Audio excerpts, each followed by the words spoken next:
Con actos controlados a los que asisten solamente militantes o simpatizantes del PRI, entrevistas en televisión de los que ha salido enojado y con promesas populistas, principalmente para mujeres y jóvenes. José Antonio Meade inició el relanzamiento de su campaña, que ha tenido poca tracción entre la ciudadanía y un impacto incierto en las preferencias electorales.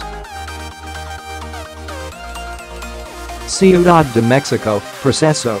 El domingo 6, por primera vez en 5 meses de pre-campaña y campaña, Meade se puso la chamarra roja emblemática del PRI sobre al escenario preparado en la asignación al tricolor para anunciar la nueva etapa de su proselitismo. Pero las cosas no parecieron funcionar como pretendía, pues de los 10,000 militantes que anunció para el acto René Juárez Cisneros, el nuevo dirigente del partido, solo llegaron alrededor de 3,000. Los cambios en la estrategia de campaña de Meade hacia la mitad del camino son exiguos y se han concentrado en gritos que profieren con una ingenuidad no acostumbrada en sus 20 años como funcionario, con arengas de vamos a ganar y pidiendo la ayuda de militantes y simpatizantes. Al mismo tiempo lanza múltiples promesas, becas of estudiantes de preparatoria y ayuda económica a madres solteras y jefas de familia, como los que hacen otros candidatos, a quienes Meade acusó de populistas. Hay que aprenderle.Cuando hablaba como secretario de Hacienda no tenía que hablar fuerte. Son 18 años de horas de vuelo, de Andrés Manuel López Obrador, contra 4 meses. Ahí vamos y vamos a ganar.Antes así había sido un diálogo, se justificó en la entrevista del programa Tercer Grado, en Televisa, cuando Joaquín López Dóriga le preguntó por qué hasta ahora se la notaba energía en el discurso. Darío Mendoza, quien fuera director de análisis de la información durante el gobierno de Vicente Fox, señala que hay una situación similar en la campaña de José Antonio Meade y la de Felipe Calderón, quien en 2006 había 15 puntos abajo de López Obrador en algunas encuestas y que a partir del segundo tercio de la campaña dio un giro en su estrategia, como hoy se pretende hacer con el candidato presidencial del PRI. Sin embargo, Mendoza también marcó lo distinto en la campaña de 2006 al percatarse de la situación en la que estaba Calderón y a pesar de las diferencias que tuvieron, Vicente Fox dio una orden para que se formara un equipo especial en Los Pinos que buscara apoyo político y económico para el entonces candidato presidencial del PAN. Calderón le había ganado a Fox, quien quería como candidato a su esposa Marta Sahagún, pero al ver que le estaba yendo mal a Calderón nos dijo que formaremos un equipo de apoyo, que buscaremos los contactos con empresarios y con todos los que pudieran ayudar con recursos y con ideas. Felipe Calderón era mal candidato y además muy soberbio. Así que él enlació con Juan Camilo Mouriño, su coordinador de campaña. A partir de marzo de 2006 Calderón empezó a subir en las encuestas y a recibir recursos de empresarios, igual que apoyos del gobierno de Fox. Entre estos, la asesoría de Dick Morris, el estratega de campaña estadounidense que le ayudó a Fox en su propia campaña presidencial de 2000. Secundario Mendoza, que actualmente se dedica a dar servicio de estrategia de campaña, fue Dick Morris y no el español Antonio Sola el autor de la idea de usar la frase es un peligro para México, que fue central en la campaña de Calderón contra López Obrador. por orden del presidente Fox y buscado de empresarios y aparecer en Emilio Azcárraga Jean y Olegario Vázquez Rana para apoyar a Calderón. Algunos de los que forman amigos de Fox, como Juan Hernández y Carlos Rojas, también apoyaron.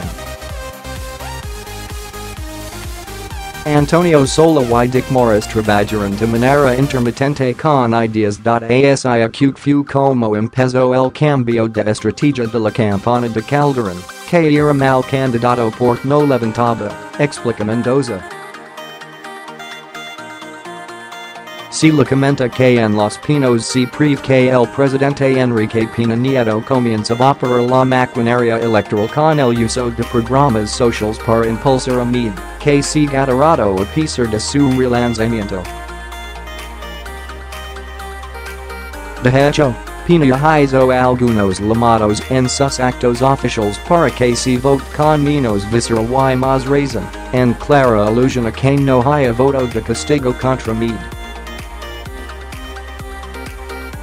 En la clausura de la 82 Asamblea General Ordinaria de la Confederación Nacional Ganadera, celebrada en Monterrey, el presidente exhortó, espero y apelo a que en esa definición los mexicanos razonen su voto, yo lo he dicho y espero que por ahí el no me vaya a sancionar porque no me estoy metiendo con ninguno, ni a favor de ninguno de los candidatos, porque sobre decirlo, ustedes yo lo saben. Como para que lo digo entre los aplausos y risas del público. ¿Qué diferencia hay ahora con Meade? Se le cuestiona a Darío Mendoza. José Antonio Meade también es mal candidato y tiene encima 2 pesos que no le ayudan, el PRI, con todos estos asuntos de corrupción, y un presidente Enrique Peña Nieto que tiene muy mala imagen. Son malas marcas. Además, la campaña de Meade se parece mucho a la de Francisco Labastida, que se quiere posicionar con el viejo PRI, que ya no le ayuda, sobre todo después de que se declaró ciudadano, ajeno a los priistas, y ahora quiere que le ayuden.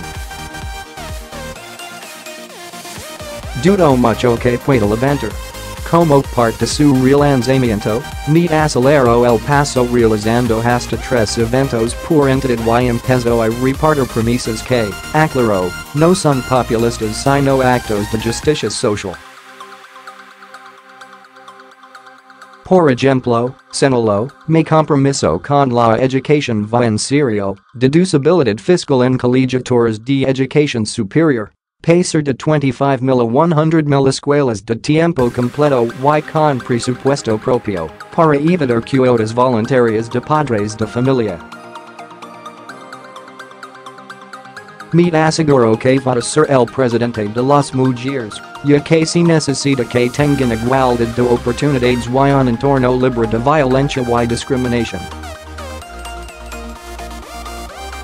Vamos a eliminar cualquier obstáculo que les impida alcanzar su pleno desarrollo personal y profesional, dijo Meade en sus actos y hizo que subieran la promesa a su portal de internet. Prometió entregar 1,200 pesos mensuales a las mujeres que están a cargo de sus familias y que son una de cada 4 mexicanas. La periodista Alejandra Barrios, aspirante a la jefatura de gobierno de la Ciudad de México, lo acusó de haber copiado la propuesta pero con menos dinero, pues ella ofrece 2,500 pesos.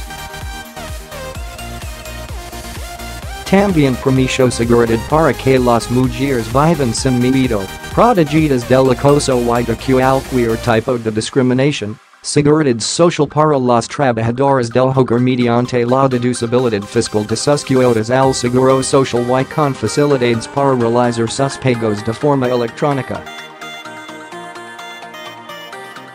En sus actos proselitistas de toda la semana Meade ofreció créditos a la palabra para mujeres, a fin de que abran sus negocios, lo mismo que guarderías de tiempo completo con educación preescolar y que incluye horario nocturno.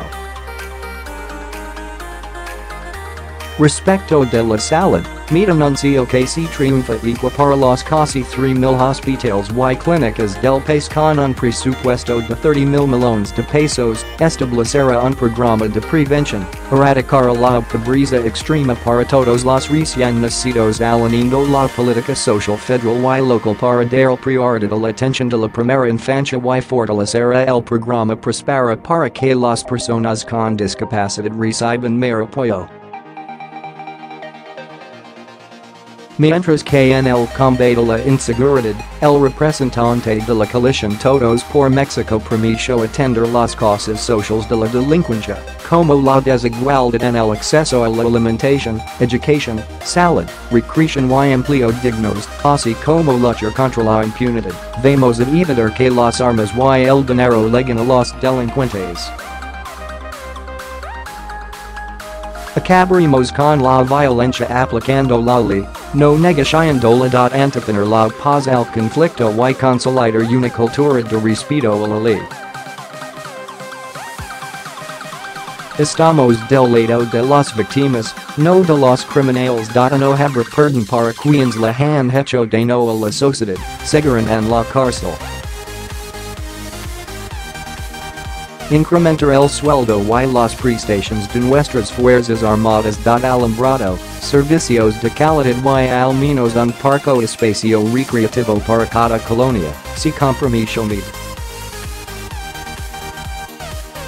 Y en su propuesta central, el abanderado del PRI, penal dio su palabra de impulsar el programa Avanzar Contigo incluyendo a 2 millones de familias a prosperar para lograr que todas ellas, en especial las que viven en la pobreza, alcancen un piso mínimo de oportunidades y calidad de vida.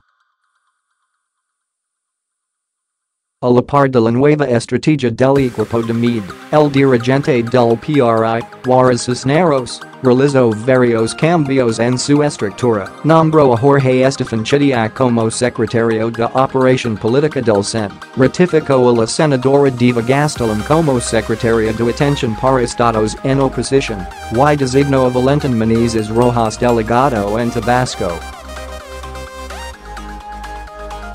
Algunos de estos movimientos los hizo Juárez Cisneros forzado por las circunstancias, como la destitución de Alberto Martínez González como presidente del CDE del PRI en Morelos, después de que chocó en Cuernavaca en estado de ebriedad y insultó a unos policías. En su lugar fue designado Antonio Lugo Morales. Con otros cambios pretende impulsar la campaña de Meade, como la designación del ex-gobernador de Tamaulipas y senador Manuel Cavazos Lerma y José Encarnación Alfaro Cazares como secretarios generales adjuntos a la presidencia del partido, así como de Enrique Martínez Castillo y Ramiro Ramos Salinas como subsecretarios de Operación Política. Según Juárez Cisneros, estos nombramientos tienen el propósito de fortalecer las tareas del partido, en especial la campaña presidencial y las de todos los candidatos priistas. Sin embargo, llamó la atención el rescate de Enrique Martínez Castillo, exdiputado federal y expresidente municipal de Taxco, Guerrero, así como presidente del comité directivo estatal en dicha entidad, delegado con funciones de presidente del partido en Baja California Sur y delegado del Movimiento Nacional de la Juventud Revolucionaria en 8 entidades. Antes de recibir su nuevo cargo, Martínez fue removido de la delegación del PRI en Guanajuato por los problemas que tuvo con el candidato a gobernador Gerardo Sánchez García, a quien criticó duramente en una carta pública porque no era el indicado, era el peor de todos los aspirantes, que ha hecho muy escasa campaña en comidas y actos cerrados, además de que se dedicó a perseguir y cuidar opositores. Martínez Castillo forma parte del grupo cercano del actual dirigente nacional del PRI, pero tiene un historial polémico con señalamientos constantes de presuntos actos de corrupción. En el reportaje el pronosol, sepultado por sus vicios, derroche, corruption, obras abandonadas, desvíos, partidismo, tráfico de influencias y impunidad, proceso 900, see documento que en 1992 la dirigencia municipal del PAN en Taxco denunció públicamente que el presidente municipal, Martín Castillo, malversó al menos 219,548 pesos de es programa federal que debían destinarse la pavimentación de calles y caminos rurales entre 1990 y 1991. En 2006 la dirigencia estatal del PRI inició un procedimiento de expulsión en su contra, pues lo acusó de apoyar la campaña presidencial de Andrés Manuel López Obrador cuando este abanderaba el PRD. Por ello, la dirigencia estatal del PRI pidió formalmente al CEN la expulsión de varios priistas, además de Martín Castillo, entre ellos Jesus Ramírez Guerrero, Marcelino Miranda Anorv, Salvio Herrera Lozano, Isaac Ocampo Fernández y Pablo Zapian Cortez, pero ya no se volvió a informar sobre el asunto. En 2016 Martín Castillo reapareció como delegado de la Secretaría de Gobernación en Michoacán, durante el periodo de Miguel Ángel Osorio Chong, y cuando su mentor René Juárez era subsecretario de esa dependencia federal. Con esas cartas fue designado delegado del CEN del PRI en Guanajuato, de donde fue expulsado tras una confrontación directa con el actual candidato a la gubernatura, Gerardo García Sánchez. Este reportaje se publicó el 13 de mayo de 2018 en la edición 2167 de la revista Proceso.